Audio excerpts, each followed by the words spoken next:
Tidak, saya tidak menjelaskan dua Nah, natur. ini. Lah, Berarti 3 natur. 3 natur ya, emang kan natur ya? Natur. Ya oke, 3 natur berarti ya. 3 natur ya, betul. 3. Ya, Allah, Roh Oke, Kudus. 3. Oke, natur kedua, natur apa? Natur manusia, natur Roh Kudus. Ya, oke, natur manusia dulu. Natur manusia. Yang natur ketiga, natur apa? Roh Kudus. Natur Roh Kudus. Oke. Berarti hanya ada 2, 1 Tuhan, 2 bukan Tuhan, betul?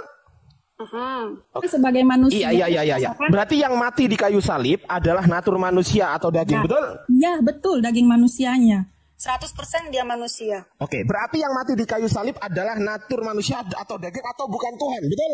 Ya benar. Karena Oke, Anda menjawab untuk menebus dosa. Berarti dosa Anda ditebus oleh yang bukan Tuhan, sepakat? iya, karena dia tadi manusia. Ya, berarti dosa Anda ditebus oleh bukan Tuhan Yesus, sepakat? Sepakat. Bukan begitu konsepnya, Pak. Tidak, Bapak. Kan tadi natur. Tapi bagi Oten mereka nggak mau tahu. Karena doktrin penebusan dosa lebih mereka kedepankan ketimbang menerima pengajaran Yesus yang hadir sebagai utusan. Nabi, sang penyampai firman Tuhan yang menggembala umat Israel saja. Mereka nggak peduli.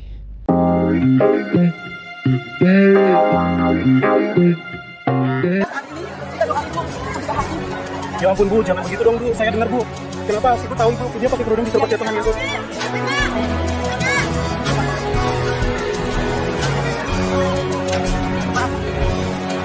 Apa yang dilakukan apologet muslim membahas keyakinan kalian adalah reaksi, bukan aksi. Selama kalian masih mengusik apa yang menjadi iman kami, keluar masuk kampung menjual agama kalian ke kami, maka selama itu pula kami akan hadapi, membedah apa yang kalian tawarkan sebagai bentuk perlawanan anasir-anasir penyesatan dan pemurtadan yang gentayangan dan kalian tebar. Assalamualaikum warahmatullahi wabarakatuh. Sahabat setia Fakta Islam TV yang selalu setia menyimak media edukasi umat Islam, berisi konten-konten dialog, debat lintas agama, reaction, dan narasi yang disajikan dengan gaya menghibur, namun tentu tetap kritis dan logis. Bagi yang belum subscribe, saatnya klik subscribe untuk ikut membangun gerakan melawan anasir-anasir penyesatan dan pemurtadan yang gentayangan di sekitar kita. Kali ini kita dapat pembelajaran dari Ahi Ardiansah, salah satu apologet muslim yang cukup menakutkan debater-debater Oten. Karena dalam berdebat beliau selalu mengedepankan fakta data dan membangun logika yang benar. Sehingga lawan debatnya yang hanya modal dogma, modal imani saja, modal katanya, siap-siap bakal jadi mainan lucu-lucuan ya. Salah satunya adalah wanita Oten yang punya akun Blue Sky ini. Dengan percaya dirinya dia menjelaskan soal siapa yang menebus dosa Kristen. Akhirnya blunder dan membongkar betapa lemahnya doktrin penebusan dosa yang diimaninya. Dia yang menjelaskan, dia pula yang kelimpungan dengan argumen yang dia bangun sendiri. Dan Ahi Ardiansah mampu membuat Oten ini harus mengakui bahwa yang nebus dosa adalah manusia, bukan Tuhan, ya. Sahabat, ini bisa diterapkan dan ini bisa menjadi taktik ketika berhadapan dengan misionaris yang datang jualan Tuhan dan keselamatan yang diimaninya. So pasti bakal ketampol dan ya kabur lah tentunya. Penasaran bagaimana serunya? Yuk kita saksikan. Yesus, Anda katakan Yesus itu gini. Yesus Anda katakan Tuhan, betul? Ini Yesus nih. Yesus, aku tulis ya, Yesus. Anda mengatakan Yesus ini 2 natur, bukan? 2 natur, manusia dan Allah. Oke. Natur pertama, natur kedua. Natur pertama, natur kedua. Yes. Natur pertama ini Allah kan? Ya, natur ya. Tuhan. Iya natur ya, natur. Iya natur, iya natur. Natur nih aku tulis nih. Natur Tuhan. Natur Tuhan. Yes. Oke. Yang ini natur Roh Kudus. loh, Yesus ini loh. Kok Roh Kudus? Bukan natur manusia. Tuhan, manusia, dan Roh Kudus. Allah. Lah iya, enggak yang Yesus ini loh. Yesus ini kan 2 natur, katanya 2 natur, kok 3 natur sekarang 2 dong. Allah Tritunggal tadi saya jelasin di awal, Pak. Iya, saya nggak tanya Roh Kudusnya dulu, saya tanya 2 natur. Yang 2 natur ini apa? Kalau konsep Allah Tritunggal, jangan sampai mengatakan Allah Tritunggal. Yang ngomong 2 natur tadi siapa? Natur, saya perjelas natur, bukan 2 natur ya. Natur. Loh, yang mengatakan 2 natur tadi siapa? Tidak, saya tidak menjelaskan dua Lah, natur ini. tadi. Anda mengatakan Yesus ini dua natur, bukan? Dua natur, manusia dan Allah. Anda mengatakan Yesus ini dua natur, bukan? Dua natur, manusia dan Allah. Dua natur, manusia dan Allah. Yang mengatakan dua natur tadi siapa? Tidak, saya tidak menjelaskan dua Lah, natur ini. tadi. Dua natur, manusia dan Allah. Tidak, saya tidak menjelaskan dua Lah, natur ini. tadi. Dua natur, manusia dan Allah. Tidak, saya tidak menjelaskan dua Lah, natur ini. tadi. Dua natur, manusia dan Allah. Tidak, saya tidak menjelaskan dua Lah, natur ini. tadi.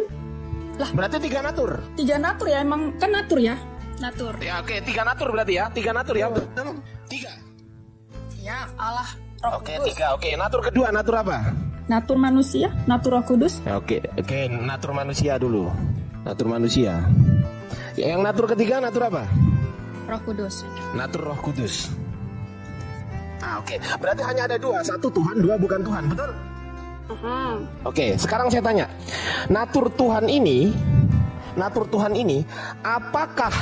apakah Tuhan atau garis miring ya, atau bukan Tuhan? Nih, ini garis miring. Aku kasih. Nah, ini. Yang natur Tuhan ini Tuhan atau bukan Tuhan? Tuhan. Berarti saya coret yang bukan Tuhan ya. Nih, saya coret nih. Oke, natur Tuhan adalah Tuhan. Sabar. Natur manusia ini Ya, Tuhan. Sabar dulu bang, sabar dulu. Tuhan atau bukan Tuhan? saya Ini akan daging menjawab. bukan? Daging. Ya, ini daging bukan? Ya. Daging bukan manusia ini. Ya, Daging kan? ya. Ya, daging. Aku garis miring daging ya. Atau dalam kurung daging nih. Tinggal yang 100% Tuhan. Sabar mbak, sabar dulu mbak. Daging ya. Sabar dulu mbak, saya selesaikan dulu. Natur manusia ini daging, betul atau salah? Ya, Betul. Nah, pertanyaan saya, natur manusia yang daging ini apakah Tuhan atau bukan Tuhan? Cepet seperti jawab ini tadi loh. Ini kan bukan Tuhan, udah saya coret nih. Ini saya coret ya. Oke, jadi natur Tuhan adalah Tuhan. Oke, saya terima. Natur manusia atau daging ini Tuhan atau bukan Tuhan? dalam natur manusia dia adalah bukan Tuhan. Oke, bukan Tuhan. Nah, natur Tuhan saya coret. Oke, sabar mbak. Sabar Natur ya. dulu. Nah, Ingat di situ natur, iya. Sabar mbak, sabar dulu mbak. Ini loh mbak, natur ini loh, tulisannya ini loh. Natur, iya natur. Ini tulisannya natur. Iya natur itu maksud KBBI itu apa? Aduh, nanti aja. Kesini dulu. Natur Roh Kudus ini apakah Tuhan atau bukan Tuhan? Tuhan. Berarti yang ini saya coret ya. Oke. Apa di situ nulis natur ya? Sabar. Ini loh, saya coret ini loh. Ini loh, saya coret nih. Saya coret nih. Ya. Tuh. Ini jawaban Anda bukan jawaban saya, oke? Nah, Oke, pertanyaan saya kemudian. Nih ya.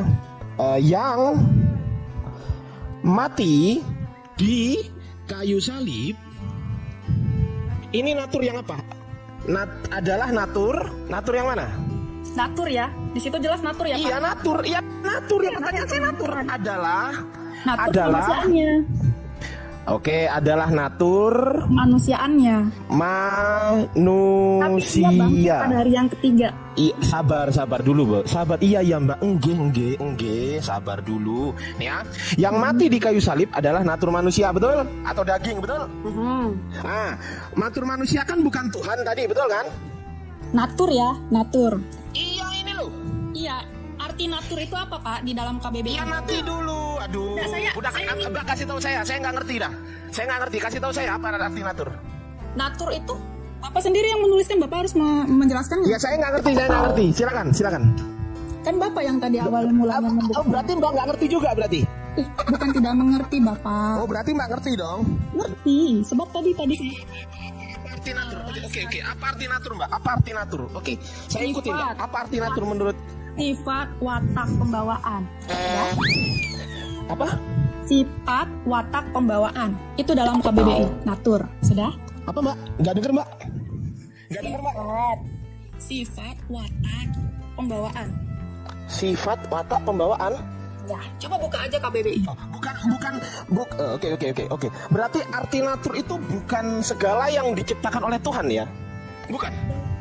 Jadi ciptaan Tuhan dong. Oke, berarti arti natur itu yang diciptakan Tuhan, betul? Ya, Tadi kan di situ natur manusia. Nih, arti natur alam semesta dan segala yang diciptakan oleh Tuhan. Betul ini? Oke ya. Diciptakan oleh Tuhan berarti oke, natur kita tinggal dulu. Natur manusia ini daging ya, berarti ya. Oke ya. Diciptakan Tuhan sebagai manusia. Iya. Berarti yang mati di kayu salib adalah natur manusia atau daging, betul? Iya, betul, daging manusianya. 100% dia manusia. Oke, berarti yang mati di kayu salib adalah natur manusia atau daging atau bukan Tuhan, betul? Ya benar. Oke, ini ada. Oke, yang mati di kayu salib adalah natur manusia atau bukan Tuhan, betul? Iya. Oke, bukan Tuhan. Saya catat dulu, Mbak. Sahabat, ini jawaban Anda loh ya. Saya kasih centang semuanya. Ini sudah Anda jawab. Ini bukan jawaban saya, oke? Ini jawaban Anda, oke. Ini pertanyaan. Terus pertanyaan selanjutnya. Untuk apa? Untuk apa yang ini natur manusia ya? Yang natur manusia atau yang bukan Tuhan ini mati di kayu salib. Untuk apa, Mbak? Untuk apa natur yang manusia ini atau natur yang bukan Tuhan ini mati di kayu salib? Untuk apa fungsinya, Mbak? Ada fungsinya nggak? Penebusan dosa. Untuk saya jawab di sini ya. Jawaban untuk menebus dosa. Oke. Terus? Menebus dosa. Oke, ini jawaban Anda, betul. Saya kasih centang ya. Ya. Oke. Untuk apa yang natur manusia atau yang bukan Tuhan ini mati di kayu salib? Anda menjawab untuk menebus dosa. Berarti dosa Anda ditebus oleh yang bukan Tuhan. Sepakat? Iya, karena dia tadi manusia. Iya, berarti dosa Anda ditebus oleh bukan Tuhan Yesus. Sepakat? Berarti dosa Anda ditebus oleh yang bukan Tuhan. Sepakat? Iya, karena dia tadi manusia. Iya, berarti dosa Anda ditebus oleh bukan Tuhan Yesus. Sepakat? Bukan begitu konsepnya, Pak. Tidak, Bapak. Kan tadi natur kan? Natur. Loh, ini bukan Tuhan Yesus atau bukan Tuhan Petrus? Saya tanya.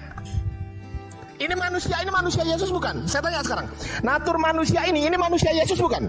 Manusia dalam konsep Allah. Enggak, saya tanya. Ini nama manusianya siapa? Manusia siapa? Manusia Yesus. Manusia Yesus. Berarti natur manusia ini atau bukan Tuhan ini bukan Tuhan Yesus, betul ya? Kok bukan Tuhan Yesus? Loh, lah kan manusia kan bukan Tuhan. Dalam Yohanes 13 ayat 13 aja. Jangan kemana-mana. Ini loh. Natur manusia berarti dosa Anda, nih ya, dosa Anda ditebus oleh bukan Tuhan. Nih, bukan Tuhan, betul? Kok bukan Tuhan sih? Loh, yang mati di kayu salib manusia atau bukan manusia? Itu Yesus mati, natur manusianya. Nah, natur manusia ini Tuhan atau bukan Tuhan? Ini jawaban Anda. Saya tanya lagi, untuk apa yang natur manusia atau yang bukan Tuhan ini mati di kayu salib? Anda menjawab untuk menebus dosa. Berarti dosa Anda ditebus oleh siapa? Bukan Tuhan, betul? Memang kan tidak ada lagi penebusan yang berarti. Iya, kita sepakat dulu. Dosa Anda atau dosa umat Kristen ditebus oleh bukan Tuhan. Sepakat? Tidak begitu konsepnya, Pak. Ya.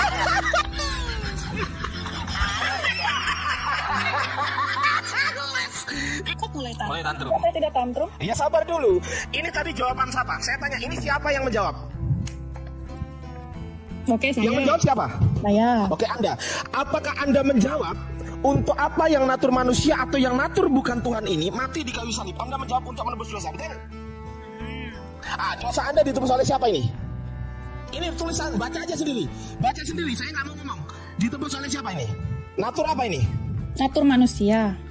Atau? Natur manusia yang dalam konsep dia manusia. Natur manusia ini Tuhan atau bukan Tuhan? Ini tulisannya ini. Natur manusia ini Tuhan atau bukan Tuhan?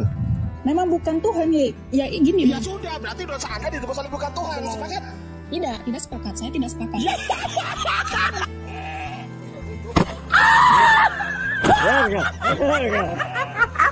Ya. Gimana Pak? 100% apa? 100% Allah, 100% manusia. Oke, saya tulis di sini.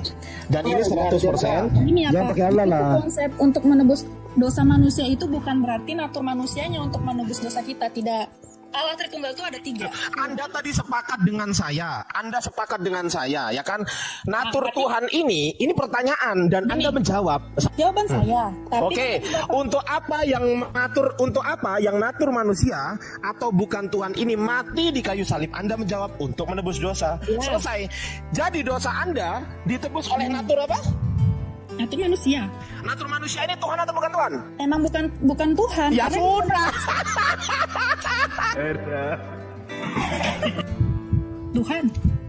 Tuhan. Oke, yang bukan Tuhan saya coret ya. Saya coret. Ini jawaban Anda. Saya centang nih, saya centang. Ya, sabar. Iya, ini loh. 100% Allah Tuhan ini loh. Oke, sekarang saya tanya. 100% manusia ini apakah Tuhan atau bukan Tuhan? 100% manusia ini bukan Tuhan. Anda sudah menjawab barusan, betul? Iya betul, bukan Tuhan. Oke, ya sudah saya coret. Sabar Mbak. Sabar dulu Mbak. Sabar dulu. Yang mati di kayu salib, yang 100% manusia atau yang 100% Allah? Yang mati, 100% manusia. Berarti 100% bukan Tuhan yang mati, betul? Iya, memang konsepnya. Oke. Untuk apa yang bukan Tuhan ini? Untuk apa yang 100% bukan Tuhan ini mati di kayu salib? Untuk apa? Untuk menebus dosa manusia. Untuk menebus dosa, ini saya catat. Berarti dosa Anda ditebus oleh yang 100% bukan Tuhan, betul? Ya, betul. Berarti dosa Anda ditebus oleh bukan Tuhan. Begini, Bapak. Berarti dosa Anda ditebus oleh yang 100% bukan Tuhan, betul? Ya, betul. Berarti dosa Anda ditebus oleh bukan Tuhan. Begini, Bapak.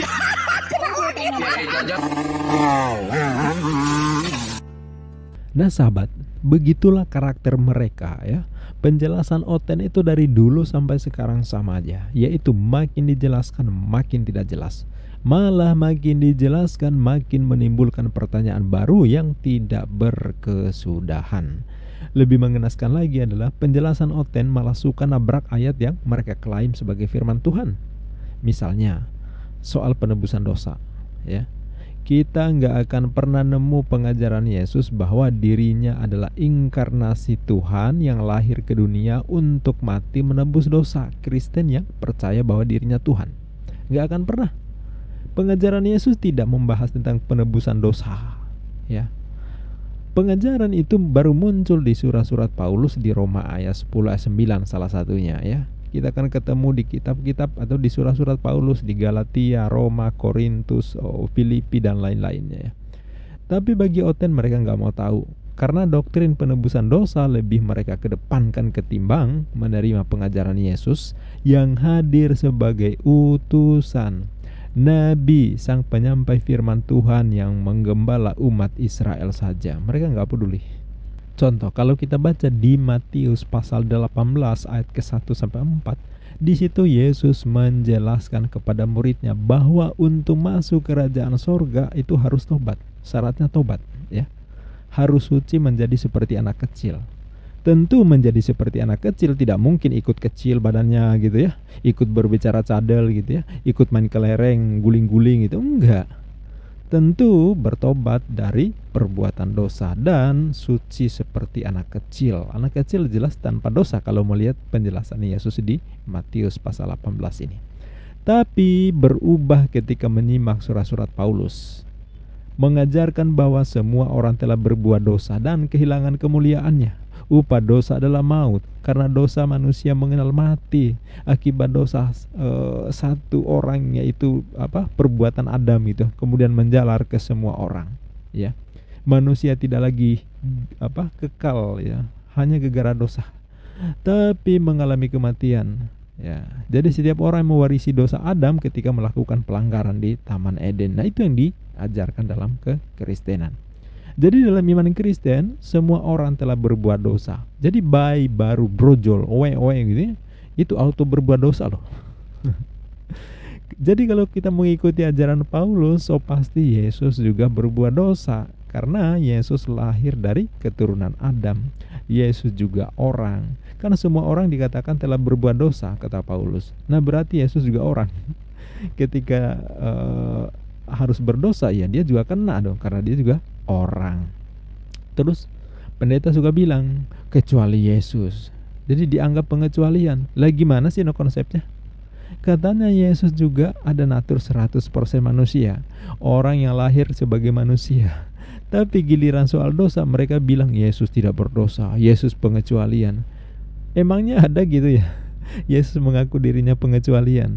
Ayo, ada nggak yang bisa jawab ini? Jadi faktanya, ini faktanya ya, Yesus itu dibaptis.